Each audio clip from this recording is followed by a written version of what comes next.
ઊંઝામાં વાલ્મીકી રામાયણ ઉપર સ્વામી સચ્ચિદાનંદ પરમહંસ ભક્તિ નિકેતન આશ્રમ પેટલાદ દંતાલીવાળાનું પ્રવચન, કેસેટ નંબર 14। તિમિરાંધસ્ય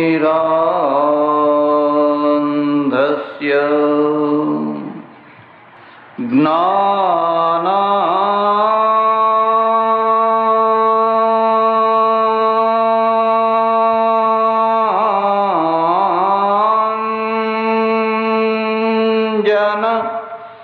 શલાકયા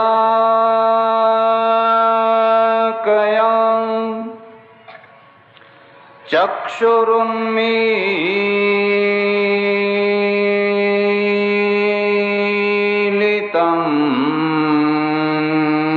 યેન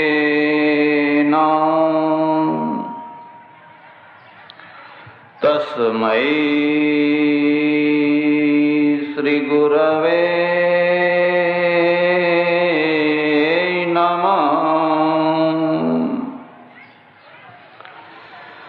મૂકં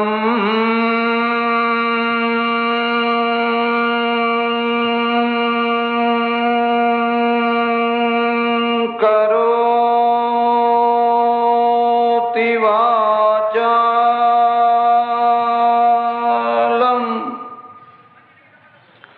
પંગું લંઘયતે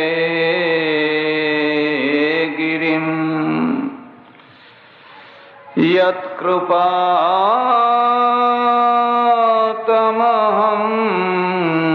વંદે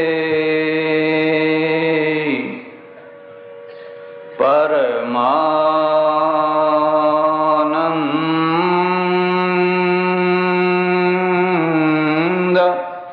માધવમ।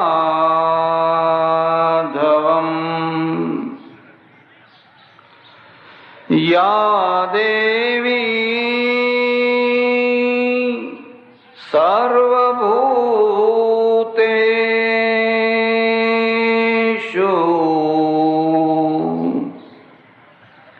તુષ્ટિરૂપેણ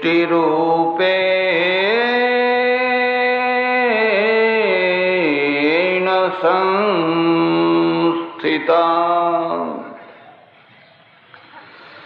નમસ્તસ્યૈ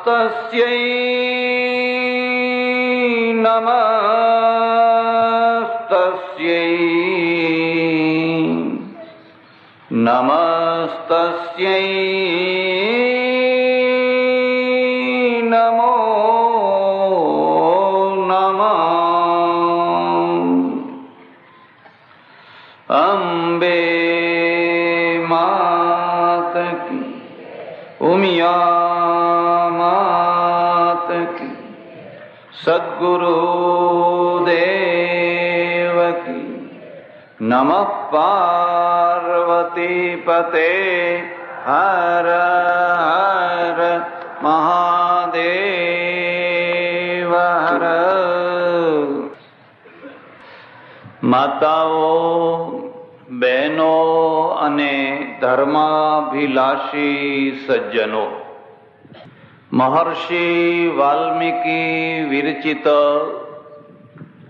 રામાયણની કથાના દ્વારા મનુષ્ય જીવનના જુદા જુદા પ્રશ્નો, જુદી જુદી સમસ્યાઓ, એ સમસ્યાઓની ચર્ચા ચાલી રહી છે। જીવનમાં એક એવો મહેમાન આવતો હોય છે જે કોઈ માણસને ગમતો નથી હોતો, અને ન ગમતો હોવા છતાં પણ એ જરૂર આવતો હોય છે। તમારા ઘરમાં જેટલા મહેમાનો આવે એ બધા તમને ગમતા નથી હોતા। કેટલાક મહેમાનો એવા હોય જેની તમે રાહ જોઈને બેઠા હો, જેને જોતાની સાથે તમારા શરીરમાં આનંદની ઉર્મિની છોડો ઉછળવા લાગે, એ જલ્દી આવતા નથી હોતા। અને કેટલાક મહેમાનો એવા હોય કે કે જેમને તમે જોવાનું મન ના રાખતા હો, પણ એ વગર કહે, વગર બોલાવે, વગર પ્રસંગે આવીને ઊભા રહેતા હોય છે. અને આવ્યા પછી એ જલ્દીથી ખસતા હોતા. પછી તમે બહાનું કરો, નિમિત્ત કરો, આઘા પાછા થાઓ, તમે થાઓ, પણ એ પલાઠી વાળીને બેઠા એટલે એ મહેમાનનું નામ તમે જાણો છો? એ મહેમાનનું નામ છે દુઃખ. જિંદગીમાં દુઃખ નામનો મહેમાન, ન ગમતો મહેમાન વગર ટાઈમે, વગર પ્રસંગે આવીને ઊભો રહી જતો હોય છે. અને પછી પલાઠી વાળીને એવો બેસી જાય કે તમે એને કાઢવા માંગો તો પણ એ જલ્દી નીકળે. સામાન્ય માણસની વાત જવા દો, રામ જેવા સમર્થ પુરુષ અને એમના જીવનના આખા સરવાળામાં તમે જોશો તો દુઃખ વધારે આવ્યું કે સુખ વધારે આવ્યું?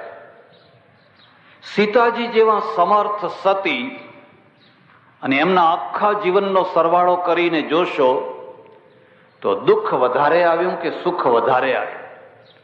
સુખ આવ્યું, બહુ જલ્દી જતું રહ્યું, બહુ મહેમાન ગતિ ના કરી. ખૂબ કહ્યું રો રો રો રો રો, ના ના ના ના, ઉતાવળ છે, પેલા બીજા ઘેર જવું છે. અને દુઃખને કહ્યું કે બીજા ઘેર જાઓ ને, કે ના આ ઘર સારું છે, આ ઘરમાં ખાટલા ગોદડા જમવાનું બધું સારું છે. રામાયણ શું છે? દુઃખની વ્યાખ્યા છે, યાદ રાખજો. દુઃખની વ્યાખ્યાનું નામ રામાયણ છે. અને દુઃખની જે વ્યાખ્યા એ જ જીવનની વ્યાખ્યા છે. આપણે ત્યાં જીવનને 3 રીતે જોવામાં આવ્યું છે. કોઈએ બુદ્ધને પૂછ્યું જીવન શું છે, સત્ય શું છે, તથ્ય શું છે, જે સાચી વાત હોય અમને બતાવો. ત્યારે બુદ્ધે કહ્યું સર્વમ દુઃખમ, દુઃખમ દુઃખમ સર્વમ દુઃખમ. આનંદ, ચારે તરફ દુઃખ જ દુઃખ દેખાય છે, દુઃખ સિવાય બીજું કશું દેખાતું. કોણ સુખી છે? જો તું ચારે તરફ નજર કર.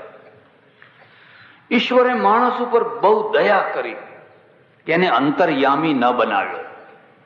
જો એને અંતર્યામી બનાવ્યો હોત તો આત્મહત્યા કર્યા વિના છૂટકો જ ના થાય. પણ એને બહુ દયા કરી અને એને અંતર્યામી ના બનાવ્યો. એટલે આપણે ઉપરનું જગત તો જોઈ શકીએ છીએ, પણ અંદરનું જગત જોઈ શકતા. અને અંદરનું જગત તમે જુઓ તો દુઃખથી છલકાઈ રહ્યું છે. દુઃખમ દુઃખમ દુઃખમ દુઃખમ. પણ બુદ્ધે એક બહુ સરસ વાત કહી. એમના દર્શનની અંદર એક બહુ સરસ વાત કહી. દુઃખના નિશ્ચિત કારણો છે, અને જે નિશ્ચિત કારણો છે એને દૂર કરવાના નિશ્ચિત ઉપાયો છે. અને નિશ્ચિત ઉપાયો તમે કરો તો તમારા જીવનમાં ઘણા દુઃખો ઓછા થઈ જાય. અને જે ઘણા દુઃખો ઓછા થાય એનું નામ છે સમ્યક માર્ગ. શબ્દ ઉપર ધ્યાન દેજો, સમ્યક માર્ગ. તમારે ઊંઝા જવું છે, પણ જો તમને ચાલતા આવડે તો તમે સારી રીતે ઊંઝા પહોંચી શકો. પણ જો તમને ચાલતા ન આવડે અને તમે કોઈ વાર ડાબા હાથે ચાલો, કોઈ વાર જમણા હાથે દોટ મૂકો, કોઈ વાર વચ્ચે ચાલો, કોઈ વાર ઊંધા ચાલો, કોઈ વાર ગાડી આવતી હોય ને વચ્ચે આમ કરવા જાઓ અને તમને જે એક્સિડન્ટ થાય અને તમારા હાથ પગ તૂટી જાય, અસમ્યક માર્ગના કારણે તૂટ્યા. જો તમે સમ્યક માર્ગ પ્રમાણે ચાલ્યા હોત તો ભલે ને સડસડાટ ગાડીઓ જતી હોય, એ ગાડીઓના દ્વારા તમને કઈ નુકસાન થવાનું હતું. એટલે બુદ્ધે કહ્યું દુઃખ છે, અને એટલે એમના આખા માર્ગના મૂળમાં છે કરુણા. કરુણા કોના ઉપર? કરુણા દુઃખી જીવો ઉપર. શું કરુણા? સમ્યક માર્ગ બતાવો, એને રસ્તો બતાવો. જો આ રસ્તે તું ચાલીશ તો તું સુખી, સાઈડ બતાવનારો પોલીસ સુખી, વાહનો ચાલનારા વાહનો સુખી અને બધાય સુખી. પણ તું એક માણસ જો આડો અવળો થઈશ તો બધાય દુઃખી. આ સભામાં આટલા બધા માણસો બેઠેલા છે. હવે એમાં કેટલાક એવા માણસો હોય કે પહેલા આગળ આવીને બેસે અને પછી 10-15 મિનિટ થાય એટલે ઊભા થાય, આડા અવળા આમ થાય, આમ જાય આમ જાય આમ જાય. હવે એ દુઃખી વક્તાને દુઃખી કરે અને શ્રોતાઓને પણ અસમ્યક માર્ગ છે. પણ એ ચર્ચા નહીં કરું. શંકરાચાર્યને કોઈએ પૂછ્યું, સત્ય બતાવો, રસ્તો બતાવો, તથ્ય બતાવો. એમણે કહ્યું સર્વમ સુખમ. સુખમ સુખમ સર્વમ સુખમ બે છેડાની વાત છે. આખા સંસારની અંદર એક બ્રહ્મ આનંદ રૂપ પરમાનંદ રૂપ વિલસી રહ્યો છે. દુઃખનું નામ નથી. દુઃખ કલ્પના છે, દુઃખ મિથ્યા છે, દુઃખનું કોઈ નામ નથી. બંનેમાં કેટલો મોટો ફરક છે, બંનેમાં કેટલું મોટું અંતર છે. પેલામાં શું છે? સાધનો છે. અહીંયા શું છે? સમજવાનું છે. તમે સમજી લો તમે આત્મા છો, તમે શરીર નથી, તમે મન નથી, તમે બુદ્ધિ નથી, તમે ફલાણું નથી, તમે ફલાણું નથી. અમારે વૃદ્ધો બધા રોજ ગાય છે, ચિદાનંદ રૂપ શિવોહમ શિવોહમ ચિદાનંદ રૂપ. બસ તમે શિવ સ્વરૂપ છો. કેટલીક વાર એવું બને કે તમારું દર્શન જો વાસ્તવિક ન હોય તો એ કાલ્પનિક બની જાય. તો એમાં વાસ્તવિકતા સાથે એનો મેળ ન હોય તો એ માત્ર વાચાળતા બની જાય. બોલો તો ખરા પણ જિંદગીમાં એની કોઈ અસર ન હોય. શરીર એક વાસ્તવિકતા છે, એમાં જે દુઃખો આવે છે એક વાસ્તવિકતા છે, અને તમારે એનું નિવારણ કરવું એ પણ એક બીજી વાસ્તવિકતા છે. રામાયણ શું ઈચ્છે છે? રામાયણ શું ચાહે છે? રામાયણ કહે છે સુખ પણ સાચું છે અને દુઃખ પણ સાચું છે. એકલું દુઃખ નથી, એકલું સુખ પણ. સુખ અને દુઃખનો દ્વંદ છે અને આ દ્વંદ સાચો છે, મિથ્યા નથી, કલ્પના નથી, માની લીધેલો નથી, એક વાસ્તવિકતા છે. તો જ્યારે અનુભવ થાય ત્યારે ખબર પડે. પેટમાં ચૂંક આવતી હોય. હું વૃંદાવનમાં રહું ઘણા વર્ષો પહેલા, અને અમારો આશ્રમ એવો કે એને કોઈ દરવાજો જ નહીં, લાઈટ નહીં, ખાવાની કોઈ વ્યવસ્થા નહીં, રહેવાની વ્યવસ્થા એક કૂવો. રો અને આ કૂવામાંથી જેટલું પાણી કાઢીને પીવું હોય એટલું. ખુલ્લો આશ્રમ. એમાં બધી રખડતી આડી અવળી ભટકતી 8-10 ગાયો આવીને બેઠી હોય. થોડો છાયો હોય ઝાડનો, 8-10 ગાયો બેઠી હોય. એકવાર એવું બન્યું કે એક ગાયને કોઈએ કઈ છરી કે એવું કઈ હથિયાર મારેલું કે બહુ મોટો કાપો પડી ગયેલો, ઊંડો ઘા પડી ગયેલો. અને પછી એ ઘા પાક્યો. પછી કાગડો આવે અને એમાંથી માંસ ખીંચે. ગાય બિચારી ઘરડી. આપણે તો બધા ગૌ ભક્તો છીએ. કાગડો આવીને ગાયના ઘામાં ચાંચ મારે ને ખેંચે તો ગાય માથું હલાવે, પૂંછડું આમ કરે, પણ એમ કરતા કરતા એ થાકી, એનામાં તાકાત ના રહે. મારાથી આ જોયું ના જાય.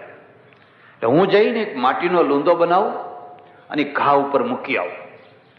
પણ કાગડો એવો ચતુર ને કે એના બરડા ઉપર બેસીને એક માટી કાઢી નાખે અને ઘા ખુલ્લો કરી નાખીને વળી પાછી ચાંચો મારવા માંડે. ઓહો, કેટલી ચાંચો મરાતી હશે, કેટલા ઘા ઉપર.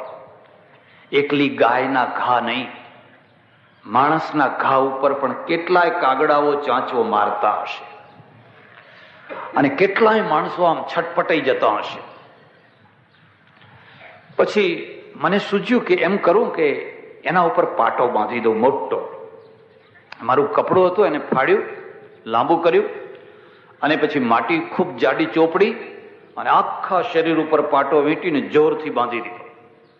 હવે આ બધું હું કરતો હતો ત્યારે મેં 5-6 સાધુઓ રોજ જમવા જઈએ અન્નક્ષેત્રમાં. એ બધા તૈયાર થઈને ઉભેલા અને હું આ કામમાં રોકાયેલો. એટલે એક બ્રહ્મચારી કે અરે ચલો ક્यों દેરી કરતે હો? મેં કહું ભાઈ આ ગાયને જરા થોડુંક ઠીક કરીએ ને પછી જઈએ. જાને દો, એ અપના અપના કર્મ ભોગતતે હૈ. આ બધા પોતપોતાના કર્મો ભોગવે છે. तुम क्या क्यों नहीं समझते हो? ये सब अपने किए हुए कर्मों को भुगतते हैं, जाने दो इसको. तो હું તો મારા કામમાં લાગી રહ્યો. माने कि क्या तुम साधु हुए हो, अभी तुम्हारा आत्मभाव स्थिर नहीं हुआ है. ये शरीर जो है वो तो मिट्टी है, मिट्टी, इसमें कुछ नहीं है. સારું કીધું, બોલવા જેવું નથી કઈ. ગયા હવે મીઠી મીઠી કરતા જાય ને જમતા જાય પાછા. કરે મીઠી મીઠી, અને દૂધપાક મળે ત્યાં સુધી શીરો ના ખાય ને શીરો મળે ત્યાં સુધી રોટલા ના ખાય. કેમ? તમારું દર્શન તરંગી દર્શન ના થવું જોઈએ, ધરતી ઉપરનું દર્શન થવું જોઈએ. પછી તો ઘણા દિવસો વીતી ગયા અને એમને તાવ ચડ્યો. અને અમે સાધુઓ બહુ કઠોર હૃદયના હોઈએ. હું તમને સાચી વાત કહું, કેટલીક વાર તો અમારી માન્યતાઓ અમને કઠોર બનાવી દે. એક બીજું કારણ એ, સગી માના છોકરાઓ એકબીજાની સેવા ન કરે તો આ પારકી જણીના બધા ભેગા થયા હોય ક્યાં કોઈની સેવા કરે? સગી માના હોય તો નથી સેવા કરતા હોતા. આ તો કોઈ બંગાળથી ને કોઈ ગુજરાતથી ને કોઈ પંજાબથી ને કોઈ ક્યાંયથી ને કોઈ એમાં વિરલો હોય અને ઊંચી ભાવના વાળો હોય તો એ સેવા કરે. એટલે ઘણી વાર એવું બને કે માણસ તરફડતો હોય, પાણી પાણી કરતો હોય, એને પાણી ના પીવડાવે. એવી દ્રષ્ટિથી ના પીવડાવે કે આ એનું પૂર્વનું ભોગવી લેવાનું છે. જો પાણી પીશે તો વળી પાછું આ બાકી રહેશે તો આવતો નવો જન્મ લેવો. હમણાં મારા ઓળખીતા એક સાધુ આવ્યા હતા, માંડલમાં રહે છે. મને એમણે વાત કરી, સાધુ સાધ્વીનું એક ટોળું નીકળ્યું અને એક નવી બનાવેલી સાધ્વી, નવી દીક્ષા આપેલી, શંખેશ્વરથી નીકળ્યા. ગરમીના દિવસો, ઉનાળાના દિવસો, અને કંઈક આહાર બહાર એવો લીધો હશે. બહુ એક પેલી નવી સાધ્વી જે 16 વર્ષની, એને તરસ લાગી અને પાણી થઈ રહ્યું, પેલું પાણી પીવાય. અને આ નવી નવી બનેલી સાધ્વી 16 વર્ષની કોઈ સારા ઘરની છોકરી, જેને કદી આવા દુઃખ નહીં જોયેલા, પાણી પાણી પાણી કરવા લાગી. એટલે સાથવાળા લોકોએ કહ્યું હમણાં આગળ આપીએ છીએ, આગળ આવે છે, આગળ આવે છે, આગળ આવે છે. એમ કરતા કરતા કરતા કરતા માંડલ નજીકના એક ગામે આવ્યા. બસ સ્ટેન્ડ ને બસ સ્ટેન્ડે બધા માણસો બેઠેલા.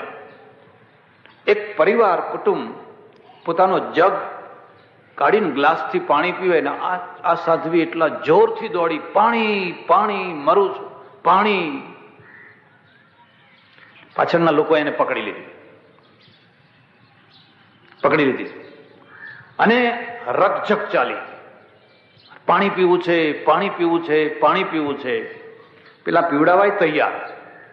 હા કે ના હો, ખબરદાર પીવડાવશો. આ રકઝકમાં એ ઢળી પડી, બેભાન થઈ ગઈ. અડધા પોણા કલાકમાં દેવ થઈ ગઈ, ગુજરી ગઈ.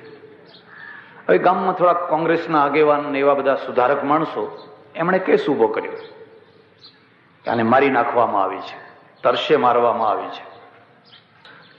પછી બધું દબાઈ ગયું. પણ પ્રશ્ન મોટો એ થયો, એક તરફ અરેરાટી છે, બીજી તરફ એવી વ્યાખ્યા છે કે ધર્મ તો બચી ગયો. નહીં તો જો એને પાણી પીધું હોત તો એને કેટલા નરક ભોગવવા પડ્યા હોય. અમે સાધુઓ બહુ કઠોર હૃદયના હોઈએ છીએ. કેટલીક વાર અમારી માન્યતાઓની જડતા અમને વધારે જડ બનાવતી હોય છે. જે સહજ સ્ફુરિત માનવતા હોવી જોઈએ એની જગ્યાએ ઘરેડના ઘાંચીનો બળદ જેમ ઘરેડમાં ફર્યા કરે એવી રીતે ફર્યા કરનારા હોઈએ છીએ. સંતો અને સૂફીઓના જીવનમાં તમે જોજો, ઘરેડ ના હોય એવી ઘરેડ તમને જોવા નહીં મળે. તુકારામ પૂનમ ભરવા માટે પંઢરપુર જાય. ચોમાસાના દિવસો, વરસાદ પડ્યો, નદી ભરપૂર આવી ગઈ, ઉતરી શકાય નહીં. અને પછી તુકારામે અભંગ જોડ્યો, પાવસ પડલા કિચડ ઝાલા, ઇઠે જ પંઢરપુર, બાવા નદિયાલા ભરપૂર, ઇઠે જ પંઢરપુર. મારું પંઢરપુર હવે અહીં જ છે. આ સંતો છે. સંતો છે એ ઘરેડના દાસ નથી હોતા, માનવતાના દાસ હોય છે. હૃદયની જે સહજ સ્ફૂર્ત જે લાગણી છે, અંદરથી બોલનારો જે આત્મા છે, એના એ દાસ હોય છે. જ્યારે રૂઢિવાદી તંત્ર છે એ ઘરેડનું દાસ હોય છે. ઘરેડ પ્રમાણે જ થવું જોઈએ. એટલે પેલા બ્રહ્મચારીને તાવ ચડ્યો, બહુ જોરથી તાવ ચડ્યો, અને બૂમો પાડે, દૈયા રે દૈયા રે, કોઈ પાણી પીલા દો, કોઈ પાણી પીલા દો. એટલે હું જ ગયો અને એમના બારણા વચ્ચે ઉભો રહ્યો. મને કહે પાણી પીલા દો, મર રહા હું. મેં કહ્યું તુમ આત્મા હો, तुम शरीर नहीं हो, ये भूल जाओ. तुम आत्मा हो और आत्मा को पानी की जरूर नहीं है. मैंने कहा मजाक मत करो, मश्करी मत करो, जल्दी से पानी पिला दो. પેલી ગાયને જ્યારે ઘા વાગ્યો ત્યારે આત્મજ્ઞાન આવ્યું, અને પોતાને જ્યારે તરસ લાગી ત્યારે જલ્દી પીલા દો. દર્શન એવું હોવું જોઈએ, તત્વજ્ઞાન એવું હોવું જોઈએ જે ધરતી ઉપર ચાલે. સરદાર પટેલ અને મહાત્મા ગાંધી, આ બંનેમાં આટલો ફરક હતો. સરદાર પટેલે જે કામ હાથમાં લીધું ને સફળ કરીને મૂક્યું, કારણ કે ધરતી ઉપર ચાલવાનું. અને ગાંધીજીએ જે કામ લીધા કે બીજા નેતાઓ થયા, એ કામો મોટા ભાગે સફળ ન થઈ શક્યા, કારણ કે બધા આકાશમાં ચાલનારા, વિમાનમાં ચાલનારા, અધ્ધર ચાલનારા, અને આ ધરતી ઉપર ચાલનારા.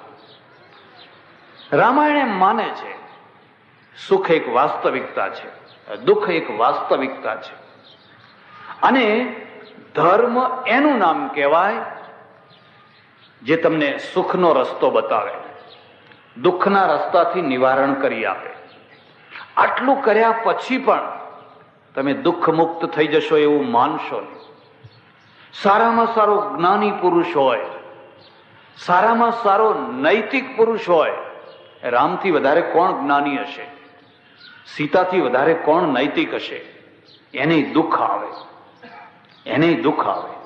કેમ? કારણ કે જીવન શું છે? એક સોગઠાની બાજી છે. તમે બહુ સારા રમનારા છો, કુકરીઓ રમતા તમને આવડે છે, પણ એટલું યાદ રાખો કે એકલા માણસથી કદી બાજી રમાય? પત્તા લઈને બેસો અને હવે એકલા ચીપ્યા કરો, મજા આવે ખરો? જેમાં કોઈ સ્પર્ધા ના હોય, જેમાં હાર જીત ના હોય, એને તો બાજી કહેવાતી હશે. હવે એકલા ચોપટ રમવા બેસો તો ચોપટ રમાતી હશે? તમે જેવી કુશળતા રાખો છો, તમે જેવી બુદ્ધિ રાખો છો, સામે પણ એવો એક માણસ બેઠેલો છે, અને એના દ્વારા પણ કુકરીઓ રમાય છે. અને રમાતી કુકરીઓમાંથી ઘટનાઓ ઊભી થાય છે, અને આ ઘટનાઓ તમારી પોતાની ઊભી કરેલી ઘણીવાર નથી હોતી. તમારે ઘટનાઓના સાથે સંકળાઈ જવું પડતું હોય છે. તમે બિલકુલ ના ઈચ્છતા હો, પણ તમારા આંગણે આવીને ખૂનનો કેસ ઉભો થઈ જાય, અને તમે ખૂન વખતે હાજર પણ ન હો, તમે ખૂન જોયું પણ ન હોય, અને તમને જન્મ ટીપની સજા થઈ જાય. નિર્દોષ માણસ અને દોષી માણસ લીલા લહેર કરતો થઈ જાય. ઘટનાઓ મારી મુઠ્ઠીની વસ્તુ નથી, તમારી મુઠ્ઠીની વસ્તુ નથી. આ ઘટનાઓનો પ્રવાહ ચાલ્યો કરતો હોય છે. રામ અને સીતા, ઓહો, જે સ્વયં સારા છે, સીતાજી સ્વયં સારા છે, પિતા સારા છે, માતા સારા છે, ભાઈઓ સારા છે, બધું આખું અયોધ્યા નગરી સારી છે. જેને બધા સારા સારા માણસો મળ્યા છે, એ પણ જો દુઃખી થતો હોય તો જેને નબળા માણસો મળ્યા હોય એની દશા શું થાય? અહીં તો બધા સારા માણસો મળ્યા છે, અને છતાંય દુઃખી થાય છે. તો જેને નબળા માણસો મળ્યા હોય એની પછી વાત શું કરવી? સુરપણખા સુખી છે કે દુઃખી છે? સુરપણખા ઉપર લોકો બહુ ઘૃણા કરે છે, અને ઘૃણાનું પાત્ર પણ છે. પણ તમે જરા માનવતાની દૃષ્ટિએ નીચે ઉતરીને જુઓ, સુરપણખાને જુઓ. સુરપણખા દુઃખી જીવ છે. એ બહુ દુઃખી જીવ છે. કેમ? કયું દુઃખ છે? અતૃપ્તિ. યાદ રાખજો, અતૃપ્તિનું દુઃખ છે એટલે એ ભટકે છે. તૃપ્તિ જેવું કોઈ સુખ નથી અને અતૃપ્તિ જેવું કોઈ દુઃખ નથી. તૃપ્તિ અને અતૃપ્તિ, સંતોષ અને અસંતોષ બે પ્રકારના હોય છે. એક અતૃપ્તિ એવી છે જે કુદરતે મૂકેલી છે. તમને ભૂખ લાગે અને તમે વ્યાકુળ થઈ જાઓ, આ જે અતૃપ્તિ છે કુદરતે મૂકેલી છે. પેલી સાધ્વીને જે તરસ લાગી અને વ્યાકુળ વ્યાકુળ થઈ ગઈ, આ જે અતૃપ્તિ છે એ કુદરતે મૂકેલી છે. ત્યાં સુધી તો બરાબર છે. તમે એવી એક વ્યવસ્થા કરો કે જેથી કુદરતી રીતે કોઈ દુઃખી ના થાય. ઉત્તમ સમાજ એ છે જ્યાં કુદરતનું મોઢું બાંધીને એને ગુંગળાવવામાં આવતો હોય તો એ સમાજ અધમ સમાજ છે. માણસોને ભૂખ્યા રાખો અને પછી તમે કહો વ્યાકુળ ના થાઓ, વ્યગ્ર ના થાઓ, એ સમાજ ભ્રષ્ટ થઈ જવાનો, બરબાદ થઈ જવાનો. તમારી સમાજ વ્યવસ્થા એવી હોય કે જે સમાજ વ્યવસ્થામાં કુદરતના સાથે તમે ચાલતા હો. પણ એક અતૃપ્તિ એવી હોય કે જે હમણાં જ દૂધપાકપુરી જમીન ઉભો થયો છે અને છતાંય રસોડા તરફ ને રસોડા તરફ જ એનો જીવ છે. એને તૃપ્તિ થતી જ નથી. ખાઉં ખાઉં ખાઉં ખાઉં ખાઉં ખાઉં. જેના ઘરમાં સ્ત્રી ન હોય, રસોઈ ન થતી હોય, એવો એકાકી માણસ હોય અને હોટલમાં જઈને ખાય, લારીમાં ઉભો ઉભો ખાય, તો એ સમજી શકાય કે એ બિચારો એકલો માણસ છે, ઘરમાં રસોડું નથી, એટલે અહીં ભજીયા ખાઈ લે, પણ ગાંઠિયા ખાઈ લે, કંઈક પેલું બીજું હોય એ બધું ખાઈ લે. આજ તો બધી નવી નવી લારીઓ નીકળી છે, પહેલા જેવી નામે નતા સાંભળ્યા એવી બધી લારીઓ નીકળી છે. પણ જેના ઘરમાં રોજ 32 પકવાન થાય છે, રસોઈ બનાવનાર દેવ જેવી કન્યા છે અને બિલકુલ શુદ્ધ અને પવિત્ર સરસ મજાની રસોઈ થાય છે, અને છતાંય જે લારીએ પેલી રકાબીઓ ચાટવા જાય, આ લારી ને પેલી લારી, આ હોટલ ને પેલી હોટલ, આ હોટલ ને પેલી હોટલ, એ જે અતૃપ્તિ છે એ કુદરતી છે કે અકુદરતી છે? અને એ સુખી માણસ છે? અરે સુખી માણસ તો એ છે, તમારા પૂર્વજો સુખી હતા. એક દિવસ ગેસ બનાવે અને 3 દિવસ સુધી ખાય. આ ગરડા માણસ બેઠા હોય તો પૂછી, એક દિવસ ગેસ બનાવે અને 3 દિવસ સુધી એ ગેસ ખાય, દૂધ કે છાશ જે ઘરમાં હોય નાખીને. પણ એ બધું ખાઈને પછી ખાટલા ઉપર બેઠા હોય, પાઘડી બાગડી ઉતારીને મૂકી હોય અને હોકો કે ચલમ કે કંઈ પીતા હોય તો એના ચહેરા ઉપર ઇન્દ્રના જેવો તેજ હોય. એને તૃપ્તિ છે. ગેસ તો ગેસ, પણ તૃપ્તિ છે. અને આ ચપણીયા ચાટનારા અહીં ચાટે, પણ એ ચાટે, પણ એ ચાટે, પણ એ ચાટે. તમે એમના ચહેરા, એમના ડાચા તો જોજો.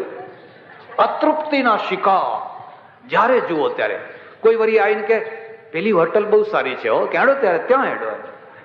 પેલો વળી બીજો આવીને કે ના ના હો પેલી હોટલ બહુ સારી છે. આ હોટલ એટલે ખાલી હોટલ ના સમજી લેતા, આ તો ઉપલક્ષણ છે. અતૃપ્તિ જેવું કોઈ દુઃખ નથી.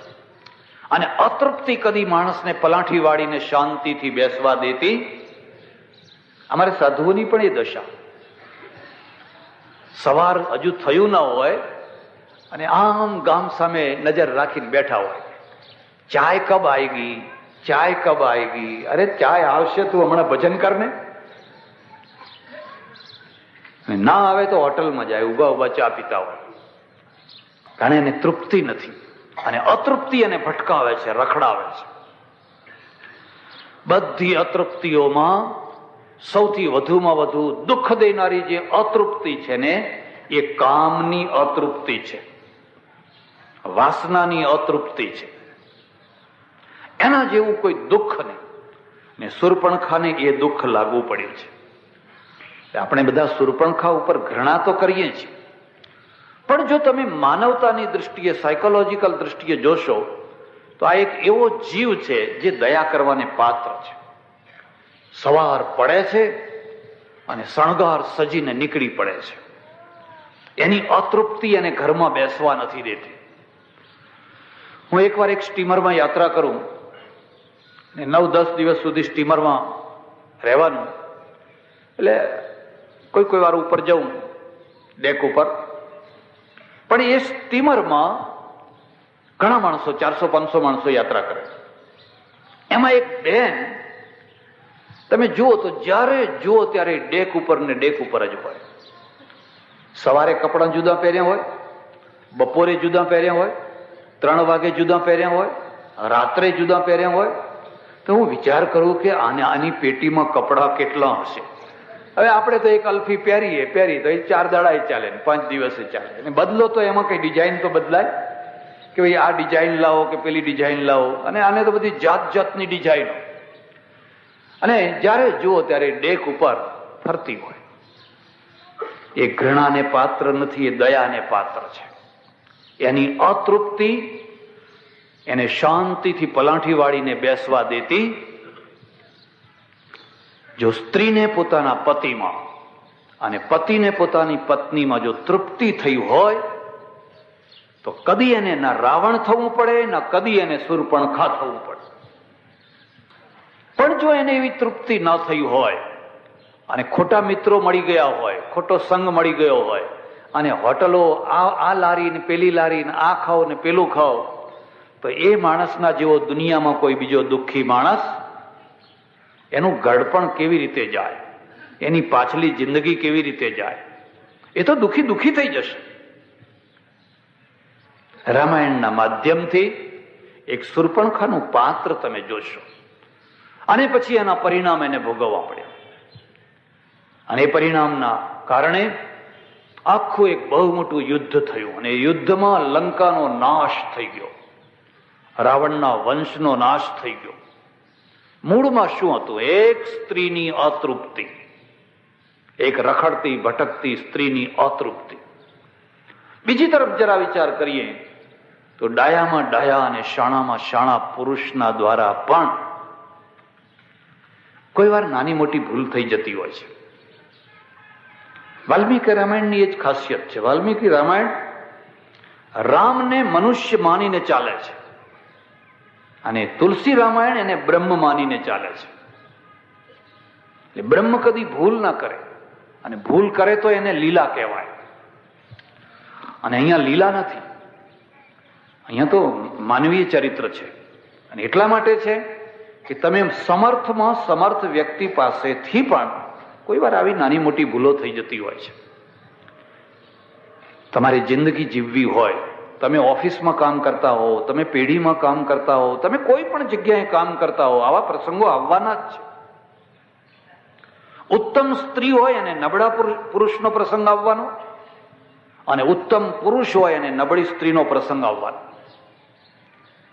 એવું નથી કે તમે કબાટમાં જઈને બેસી જાઓ, બસ હવે કોઈ આવે જ નહીં અહીંયા. એ તો જિંદગી છે જ નહીં. તમારે તો ચારે તરફ ફરવાનું જ છે. ત્યારે આવા પ્રસંગોમાં શું કરવું જોઈએ? રામ અને લક્ષ્મણે બહુ ડાપણનું કામ કર્યું, પણ પૂંછડે જઈને ભૂલ કરી નાખી. ડાપણ એ કર્યું કે જો આ સ્ત્રી શીલવાન નથી, ભટકતી છે, રખડતી છે, રોજ સવારથી સાંજ પુરુષના શિકારમાં નીકળે છે, અને કોઈ રૂપાળો પુરુષ જુએ, કોઈ દેખાવડો પુરુષ જુએ તે તરત જ એને વિકાર ઉત્પન્ન થઈ જાય છે. રામાયણના પાત્રોમાં એક બીજી વાત જોવાની છે. પ્રેમ વિકાર નથી. રામ અને સીતાને વાટિકામાં જે પ્રેમ થયો, પણ એમાં કામ વાસના નથી. માત્ર એટલી જ અપેક્ષા છે કે મારી જિંદગીનું ખાલીપણું આ પુરુષ ભરી શકે એમ છે. અને રામ એમ વિચાર કરે છે કે મારી જિંદગીમાં જે ખાલીપણું છે એ આ સ્ત્રી ભરી શકે એમ છે. પણ અહીંયા શું છે? અહીંયા તો વાસના છે, કામ છે. અને કામ કોને કહેવાય? જરા વાતને સમજો. માનો એના 4 સ્ટેજ છે. પહેલા ઈચ્છા, પછી આશા, પછી તૃષ્ણા, અને પછી કામ. 4 સ્ટેજ છે. માનો કે આ ફૂલ તમે જોયું અને આ ફૂલ જોતાની સાથે એને મેળવવાની ઈચ્છા થઈ. નતું જોયું ત્યાં સુધી કઈ નતું. તમે ઊંઝાના બજારમાં નીકળ્યા અને જલેબી બનતી જોઈ. જલેબી જોઈ એટલે જલેબી ખાવાની ઈચ્છા થઈ, પણ આગળ ચાલ્યા, ભૂલી ગયા, વાત પતી ગઈ. તો હવે ચાલતા ચાલતા ઘણી પ્રકારની ઈચ્છાઓ થાય. કોઈની સારી ગાડી આવતી હોય તો એ થાય કે આપણે આવી ગાડી હોય તો સારું. કોઈની સારું સ્કૂટર આવતું હોય તો, કોઈ સારી સાડી પહેરેલું હોય તો કે આવી સાડી હોય તો. રામને કહ્યું ને કે આ મૃગ લાવી આપો મને, આ મૃગ મને સોનાનો મૃગ લાવી આપો. આ ઈચ્છા છે. કુદરતે તમારા અંદર આ મૂકેલી છે, એના કારણે પ્રગતિ થાય છે, એના કારણે સંસાર ચાલે છે. પણ હવે બધી ઈચ્છાઓ તો પૂરી નથી કરી શકાતી હોતી. આપણી તો ઘણી ઈચ્છાઓ થાય. એક માણસ મને કે મહારાજ આંકડા બાંકડા બતાવો છો. તમને શું વાત કરું, અમને બાવાઓને લોકો શું સમજી રાખ્યા. અને એમાં લોકોનો દોષ નથી, દોષ અમારો જ છે. કારણ કે અમને આંકડા સિવાય બીજું કંઈ આવડતું જ નથી. જીવન તો અમને જીવતા નથી આવડતું, બીજાને શું જીવતા શીખવાડવાના હતા. અમને પોતાને જ જીવન જીવતા ના આવડતું હોય તો બીજાને તો શું શીખવાડવાના હતા. હા બચ્ચા, મને કે આંકડા બાંકડા બતાવો છો. મેં કહ્યું ના ભાઈ, મને તો ખબર નથી પડતી કઈ. સારું, ત્યાં કે એક કામ કરો ને, મને કે એક લોટરી તમારા હાથે લઈ આપો. મેં કહ્યું કેમ, તારા હાથે લઈ લે? કે ના ના, મારી ઈચ્છા છે, તમારા હાથે લઈ આપો. કેમ?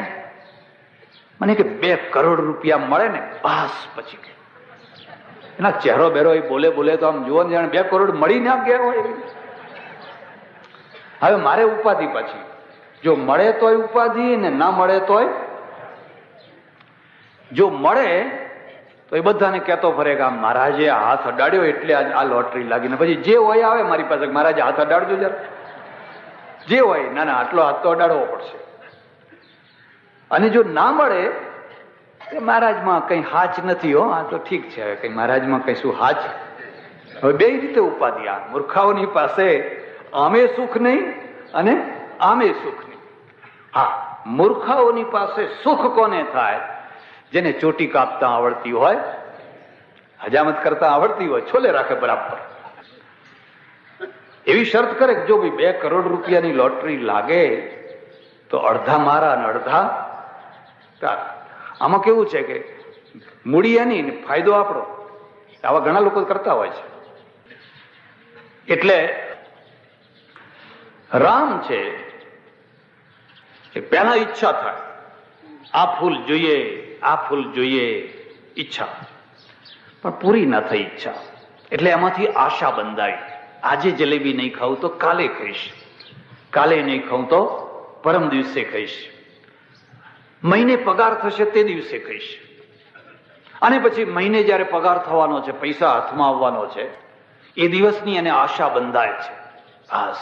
અને જે દિવસે એને પગાર હાથમાં આવે છે, પહેલા દોડતો જાય છે. ક્યાં જાય છે? પેલી આશા એને દોડાવે છે, જ્યાં જલેબી મળતી હોય ત્યાં. પછી જલેબી ખાય છે.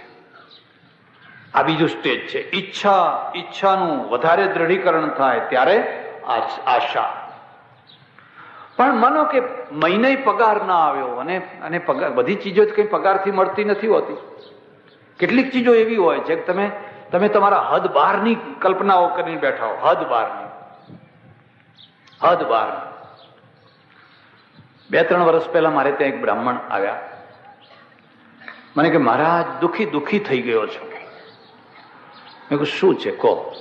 કે જી બોર્ડમાં નોકરી કરતો હતો, 1800 રૂપિયા પગાર હતો. પછી આ પુસ્તક મારા હાથમાં આવ્યું અને આ પુસ્તકના પાછળ એવો પડી ગયો એ નોકરીમાંથી રાજીનામું આપી દીધું.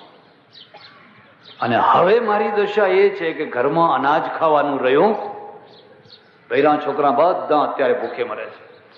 એટલે કોઈએ મને કહ્યું કે તું આ મહારાજ પાસે જા, તને રસ્તો બતાવશે. મેં પુસ્તક જોયું તો પુસ્તક ઉપર લખેલું મંત્ર પ્રયોગ, બધા જુદા જુદા મંત્રોના પ્રયોગ. વીંછી ઉતારવાનો મંત્ર, સાપ ઉતારવાનો મંત્ર, લક્ષ્મીનો ઢગલો કરવાનો મંત્ર, વશીકરણ મંત્ર, અપ્સરાને બોલાવવા, એને પછી ટીક કરેલી, આમાં ટીક કરેલી. એટલે આ બધા પ્રયોગો કરેલા. આ છેલ્લા 3 વર્ષથી આ જ પ્રયોગો કરેલા. મેં કહ્યું આ પ્રયોગો તે કર્યા, એમાંથી કંઈક છે કશું ના મળ્યું, કંઈ કહેતા કંઈ ના મળ્યું. તો એટલો વિચાર કર કે જો આ લક્ષ્મીનો ઢગલો કરવાનો પ્રયોગ થતો હોત તો આ છાપનારો પોતે જ ઢગલો ના કરો, આ લખનારો ને છાપનારો પોતાના ઘરમાં જ ઢગલો ના કરો, વૈભવ લક્ષ્મીનું વ્રત પેલો છપાવનારો છે એ એના ઘરમાં જ વૈભવ લક્ષ્મીનો ઢગલો ના કરો. આ પુસ્તકોના દ્વારા રૂપિયો શું કામ કમાવા નીકળ્યો હશે? પણ કે હવે જે થઈ ગયું થઈ ગયું. અત્યારે તો મારો 2500 રૂપિયા પગાર થયો હોત, એક કામ કર, મારા દેખતા હું દિવાસળી આપું ને આ પુસ્તકને તું દિવાસળી ચાપ. એવું ના સમજતા કે માણસ દારૂડિયાના દ્વારા બગડતો હોય છે. દારૂડિયાના દ્વારા બગડે, જુગારીઓના દ્વારા બગડે, પણ એનાથી વધારે ઘણીવાર ધર્માભાસવાળા પુસ્તકોથી બગડે, ધર્માભાસવાળા માણસોથી બગડે. એમાં વાત ભગવાનની હોય, મંત્રો હોય, ચર્ચા હોય, પણ એનું જીવન બરબાદ થઈ જાય. એના જીવનની અંદર જુઓ તો બિલકુલ બરબાદી આવી જાય. અને પેલા દારૂડિયાને સુધારી શકાય, પણ આ ધર્માભાસમાં જે ગુમરાહ થયેલા માણસો છે એને સુધારવા કેવી રીતે? ભગવાનના નામે માણસ બગડે. એટલે મને કે એકે ઈચ્છા પૂરી ન થઈ, આમાં કોઈ મંત્ર સફળ ન થયો. પહેલે ઈચ્છા, પછી આશા, અને આશા પૂરી ના થઈ. હવે માનો તમારે રાષ્ટ્રપતિ થવું છે, આશા કરી છે કે આ ચૂંટણીમાં નહીં તો આવતી ચૂંટણીમાં, અને આવતી ચૂંટણીમાં નહીં તો એવા એક માણસ છે દર વર્ષે જ્યારે ચૂંટણી થાય ત્યારે ફોરમ, એમનું નામ છે ધરતી પકડ. એ ધરતીને નથી પકડતા, પેલા ફોરમને પકડે છે. આશા પૂરી ના થઈ. પણ એ આશા મરી જાય તો કામ અટકી જાય. પણ ત્યાંથી એક નવું તત્વ ઊભું થઈ જાય, એનું નામ છે તૃષ્ણા. એનું નામ છે તૃષ્ણા. અને તૃષ્ણાનું કામ છે તાણી લેવું. જેમ માછલી છે એ પાણીમાં પેલું નાખ્યું હોય ગલ, તો એમાંનો ખોરાક છે એ માછલીને તાણે છે, પણ દૂર હોય તો એમ નજીક આવે છે, અને પછી એ પેલા કાંટાની અંદર જોરથી મોઢું મારે છે, તાળવું એનું છે, વેદન થઈ જાય છે, મરી જાય છે. એમ જીવ છે, મનુષ્ય છે, એની ત્રીજી ઈચ્છાનું જે ત્રીજું રૂપ છે એ તૃષ્ણા છે. અને એનું ચોથું રૂપ છે, એનું નામ કામ છે. ફરક શું છે? ઈચ્છામાં, આશામાં, તૃષ્ણામાં અને કામમાં ફરક શું છે?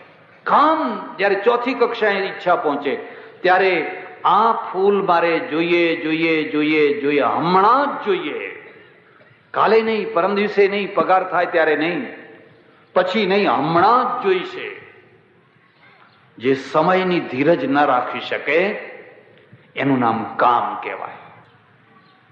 ભૂખ લાગી હોય તો કલાક, 2 કલાક, 4 કલાકની માણસ ધીરજ રાખે, એક દિવસે કાઢી નાખે, બીજો દિવસે કાઢી નાખે. હમણાં ને હમણાં જોઈએ, એનું નામ છે કામ.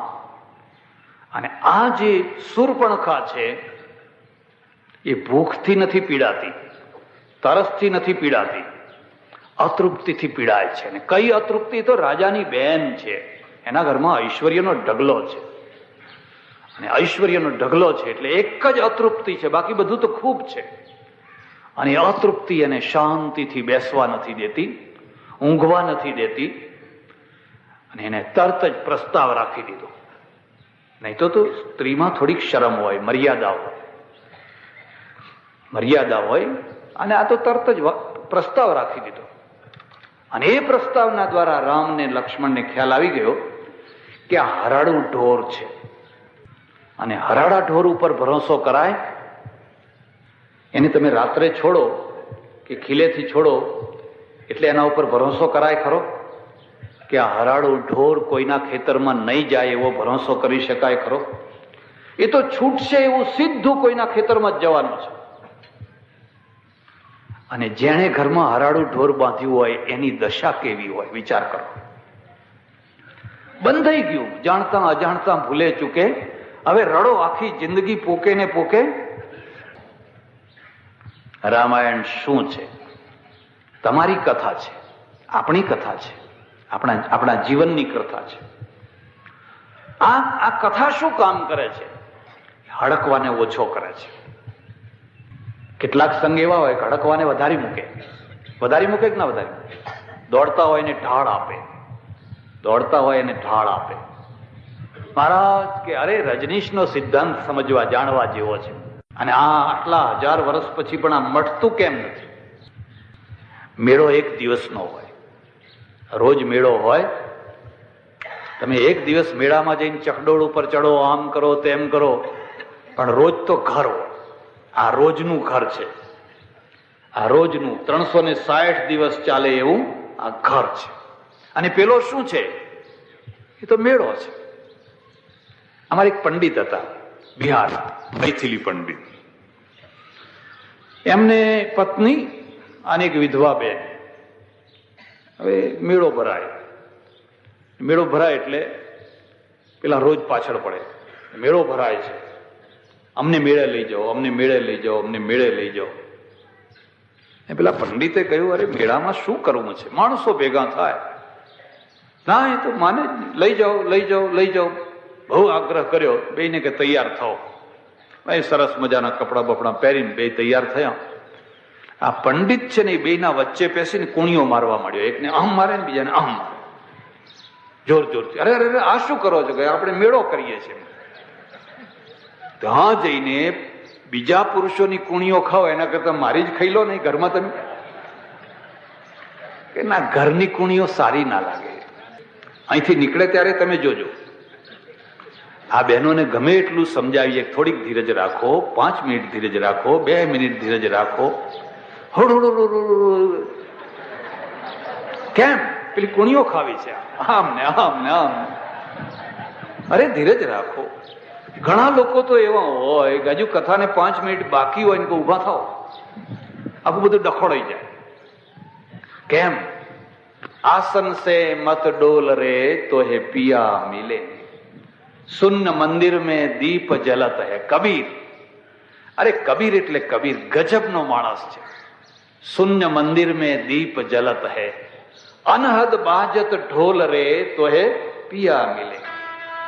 કહત કબીરા સુન ભાઈ સાધો, આસન સે મત ડોલ રે તો હે પિયા મિલે. આટલી સભા બેઠી છે અને વરસાદ આવે તો અરે 4 છાંટા, વધારે નહીં, હળ કરી. અરે નવ, એક દિવસ તો 9, જેની રાહ જોઈને તમે બેઠા છો, રોજ આકાશ સામે જોયે છે, એને કહો કે તું બારી મેઘ વરસાદ, અમે તો બેઠા છીએ, એ બેઠા છીએ. માણસની આજ કમજોરી છે. એટલે શૂર્પણખાના નાક કાન કાપી નાખ્યા. મારી દ્રષ્ટિએ આ થોડી ઉતાવળ થઈ.